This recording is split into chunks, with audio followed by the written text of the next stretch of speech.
Mbak Gitu. Lia, ini kita bakal bahas isu yang mungkin buat generasi yang sekarang nih bisa menjadi referensi mereka ya Ya, untuk membeli properti, terutama rumah ya, entah itu rumah tapak atau rumah susun. Nah, ya. cara mengumpulkan dana yang paling tepat, apakah melalui saham, apakah itu bisa? Nah, ini pertanyaannya. Oke, Oke, silakan Mbak Lia, apakah itu bisa atau oke. memungkinkan? Oke. Makasih Mas atas pertanyaannya. Kalau ditanya apakah bisa, tentu saja bisa. Tapi yang harus kita lihat lagi ini secara periode pencapaian tujuan finansial kita. Kalau misalnya kita memang memiliki katakanlah ingin membeli rumahnya dalam jangka waktu dekat, itu tidak disarankan.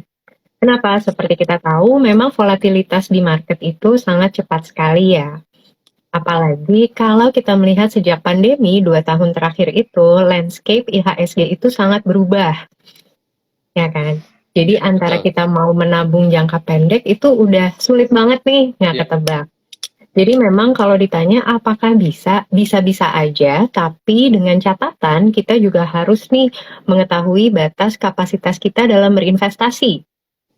Kalau kita masih newbie banget, berarti kan kita lumayan ya Ya, memprediksi punya taruhannya gede banget nih gitu. betul. Apakah mengumpulkan dana untuk membeli rumah ini keseluruhannya bijak melalui saham atau tidak? Oke, Oke. kalau saya misalnya kemampuan saya nih sangat terbatas gitu, masih newbie banget di pasar saham gitu. Tapi saya memiliki long term, oh ya kayaknya kira-kira dalam 5 tahun lagi lah gitu. Nah, I think kalau memang memiliki long term tujuannya gitu, itu it's okay. Tapi tetap memilih saham yang kira-kira memiliki potensi ataupun yang berfundamental baik. Baik, ya. Ya, Oke. jadi saya justru sangat tidak menyarankan kalau memang mau trading ataupun scalping lah gitu. Ya. Beli dalam range jangka waktu cepat itu untuk membeli rumah. Oke. Oke. Oke. Oke, berarti jangka panjang ya. Nah, seberapa panjang ya? Apakah perlu 2, 3 tahun, Oh, 4 tahun, atau ya seperti apa, Mbak? minimal 3 tahun ya, Mas. Oke. Oke. Karena kalau aku lihat gini, kalau misalnya kita katakanlah masih tabungan kita sebulannya di sekitar 1 juta ataupun 500 ribu, apakah bijak gitu ke semuanya itu langsung kita masukkan sebagai dana saham yang untuk bertujuan untuk memiliki rumah? Karena mayoritas biasanya orang terjun ke dunia saham itu lebih banyak yang gagal daripada yang berhasil. Oke. Untuk trading ya. Oke. Oke. Mbak Alia, kalau misalnya Mm-mm, terkait dengan pemilihan saham, mm-mm, sektor apa saja yang kira-kira tanda kutip ya mm-mm, stabil, kemudian bisa dijadikan jangka panjang untuk persiapan dana minimal. Kalau misalnya mm-mm. harus ada DP untuk rumahnya, nah DP-nya dulu gitu. Nah, kira-kira sektor apa saja, Mbak, yang kira-kira bisa dicermati gitu? Oke, mungkin sektornya kedengeran boring ya, gitu. Hmm, hmm. Tapi seperti kita tahu itu rajanya IHSG itu masih dikuasai oleh perbankan. Ya, Tapi oke. perbankan yang memang non digital ya, gitu. Ya, Mungkin untuk sektor bank digital ini masih banyak trial error, masih perlu cost of operation yang cukup tinggi sehingga margin net profitnya itu masih terbatas.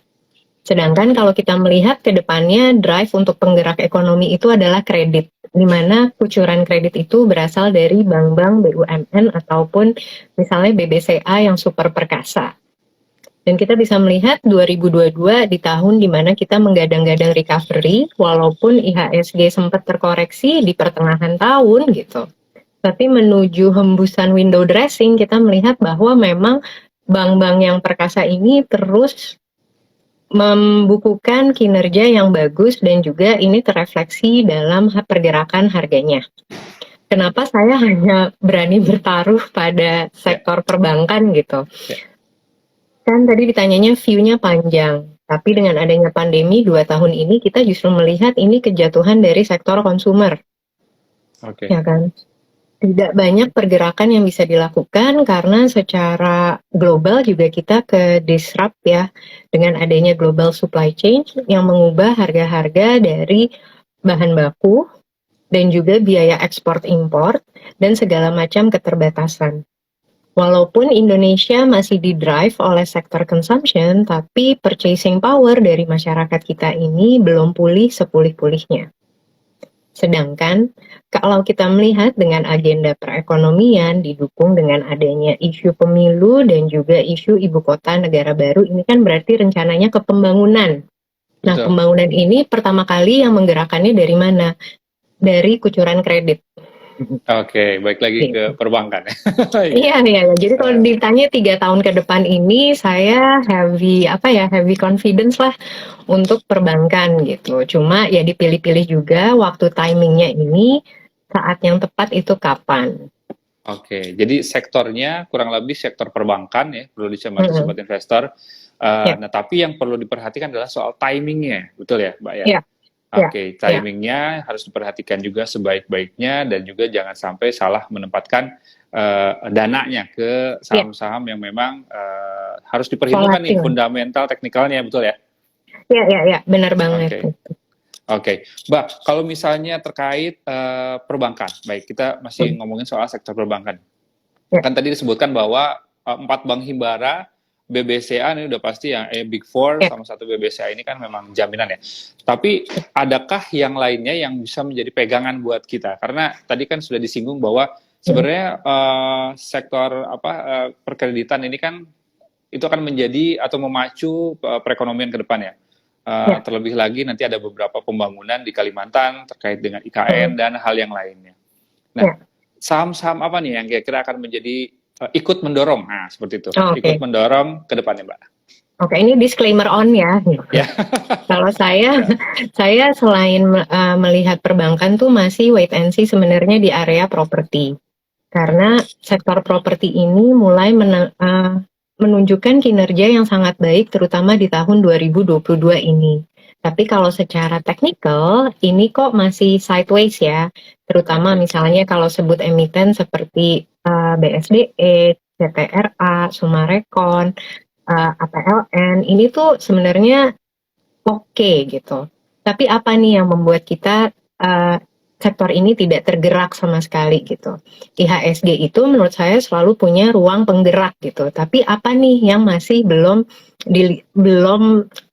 bikin sektor properti ini lincah? Itu yang masih pertanyaan. Sedangkan kita juga pasti melihat kalau adanya pembangunan, biasanya sektor properti ini kan memiliki pendorong lah gitu agar orang ramai-ramai membangun. Salah satunya adalah mungkin insentif. Dan kita membutuhkan insentif dari foreign investment misalnya untuk IKN dan sudah keluar tuh nama-nama negara yang ingin berturut partisipasi dalam pembangunan IKN. Nah, salah satunya adalah sektor infrastruktur. Cuma kita memang lihat nih, saya sendiri agak deg-degan gitu karena lumayan tuh pernah berharap IKN gerak, sektor ini bergerak gitu kan. Tapi pada kenyataannya sebenarnya kok nggak gerak, malah terperosok. Sebutlah misalnya kayak Wika, PTPP, WSKT, Weton gitu. Kemarin sempat break, tapi akhirnya masih tenggelam lagi nih. Ini ada penghambat apa lagi gitu. Jadi mungkin sementara itu 2 sektor yang bisa kita watch dalam waiting list lah. Kenapa saya bilang dalam waiting list? Karena market kita saat ini, terutama untuk teman-teman nih ya gitu, masih dalam suka melakukan false break. Jadi baru naik 1-2 hari terus gone gitu. Ya kan? Fasenya masih bergerak sideways, belum ada tanda-tanda akumulasi ataupun ke arah yang lebih positif. That's why kalau di market ini, kalau saya ditanya harus gimana ya Mbak gitu. It's better never too early. Jangan hanya melihat breakout gitu. Tapi it's never too early tapi not too late. Jadi kalau udah breakoutnya ketinggian juga jangan dikejar gitu.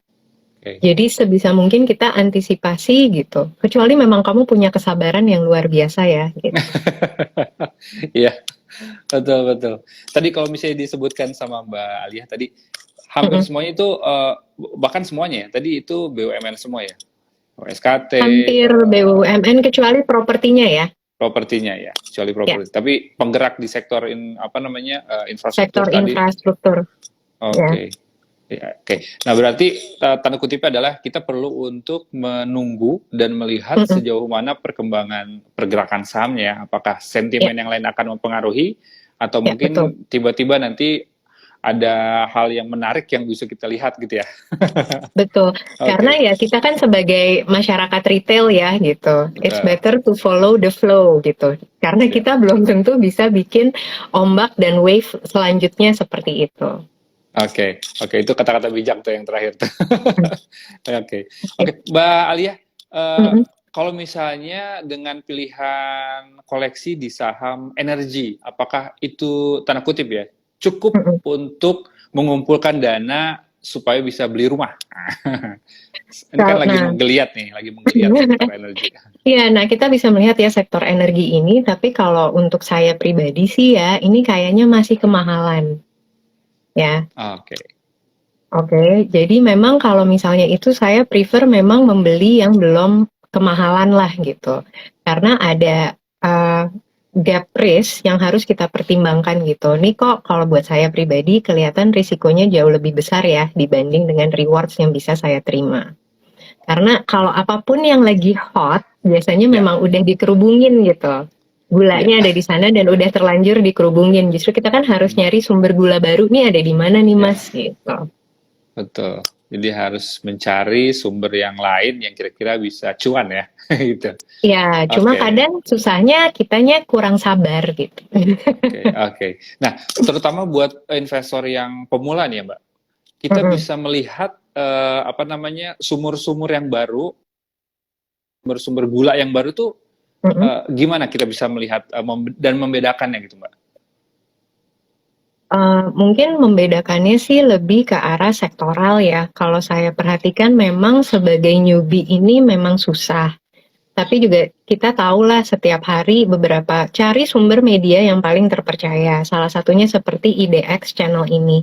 Biasanya mereka Oke, akan memberikan stock pick lah, paling ya, tidak seperti itu gitu. Kenapa? Karena biasanya newbie tuh kebingungan sendiri. Apakah saya harus ngeliatin running trade? Apakah saya harus ya, ngeliatin ranking saham hari ini ya. gitu. Nah, kalau buat saya pribadi dulu belajar paling benar itu ikut komunitas.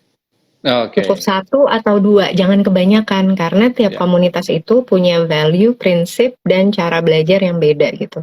oke. Semakin terlalu banyak sumbernya gitu, kamu nggak tahu kamu bisa mengikutinya yang mana gitu. Oke, jadi ikut komunitas, satu Mm-mm. lagi ikuti konten-konten atau berita yang terpercaya yang Ya, apa kalau bisa menjadi panduan ya buat sobat ya investor. ya dan mungkin untuk newbie gitu,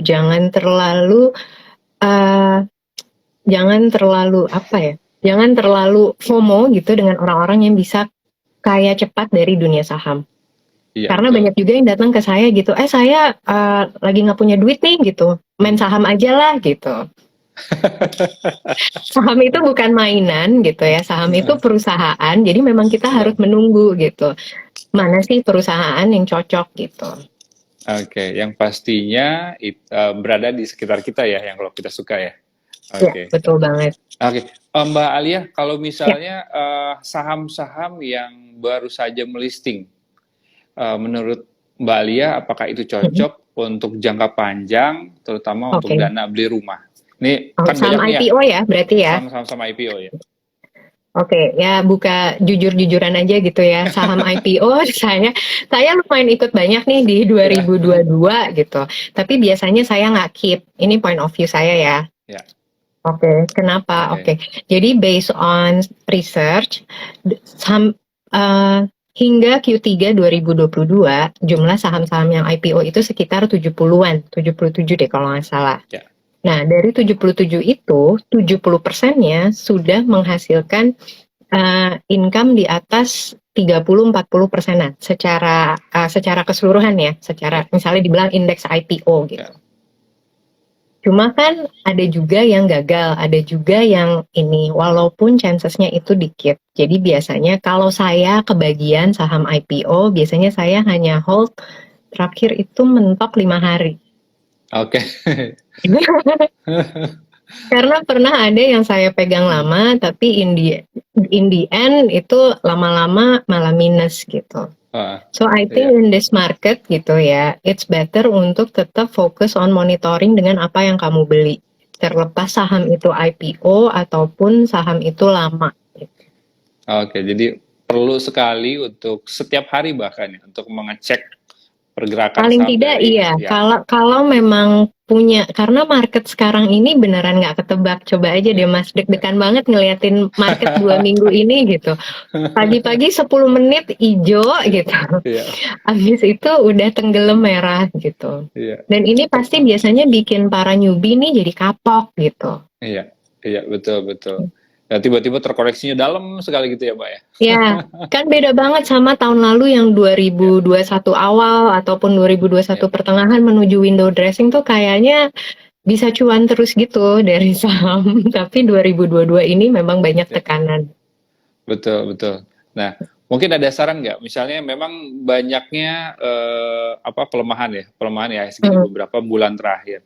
Atau mungkin inikah waktunya untuk menserap saham-saham yang menjadi pilihan sobat investor atau stock listnya teman-teman yang mendengarkan di sini atau gimana Mbak sarannya Mbak? Oke, saran untuk kedepannya memang sih kita Hmm, dalam fase menuju window dressing gitu. ya. Tapi pertanyaannya kembali lagi, apakah saham pilihan kamu itu lagi good timing untuk diserok atau enggak sama sekali? Jadi tetap perhatikan risk sama rewardnya. Nah, oke. Risk, reward, dan timing tadi ya. Ya. Ya, karena sekarang lebih mudah sebenarnya kita mengamankan duit kita yang punya daripada mengejar false break tadi. Karena 2 minggu terakhir market terus menunjukkan Eh, false breaknya. Even kemarin kayak 1 hari BBCA all time high, ya. besokannya balik Ya. ke 8 Balik ke ribuan kembali gitu. Jadi memang volatilitasnya lagi tinggi nah, banget gitu. Kayaknya semua betul. orang mau ngejar cuan tahun baru, nanti yang ada nyangkut terus gitu.